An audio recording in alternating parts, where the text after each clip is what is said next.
Welcome to a new conference year.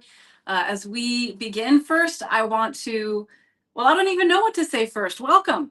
In the United Methodist Church, July 1st marks new appointments beginning. And in the Baltimore Washington Conference, this is also an exciting July 1st as we have new districts and hubs launching. So I'm in the office early. I'm excited to have a day full of one-on-ones with pastors that will be on the Harbor District.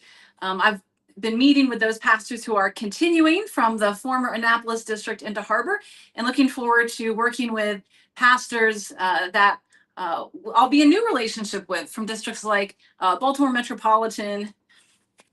Oh, and my phone has decided to go rogue. My gimbal has decided to go. But anyway, it is good to be with you.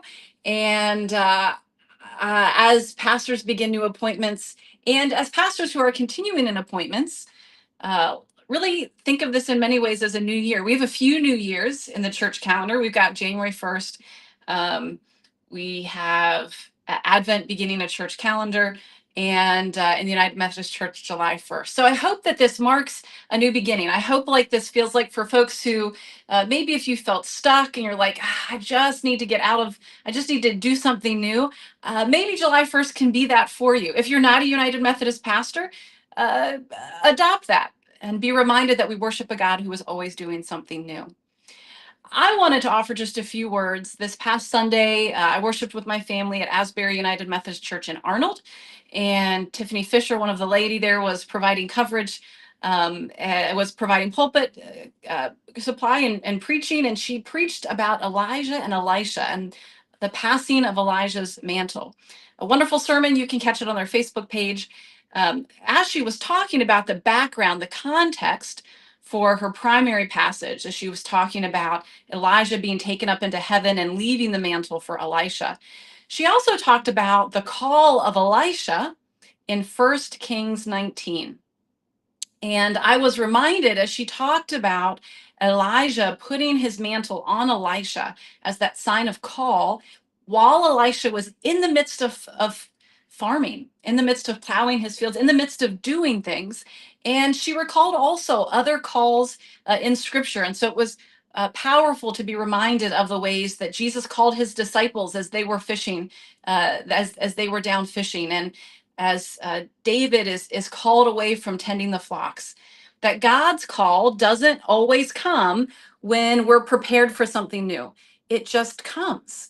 It comes and it can feel sudden. It can feel like an interruption, but that God works in those interruptions.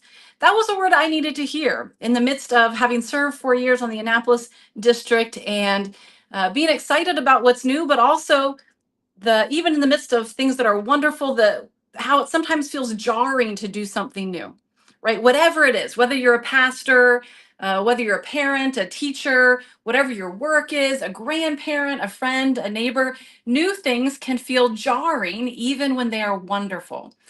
And so I hope that whatever new things, whether it's July 1st, whatever God is calling you to in this season, that you can be reminded that we worship a God who is always doing something new, that God's new thing sometimes comes and feels like an interruption, but that God works powerfully when we open ourselves not only to God's guidance, but to God's timing.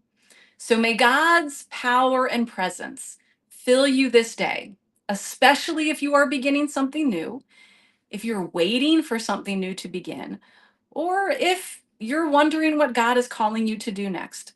And so may God's grace, strength, and peace cover you. And welcome.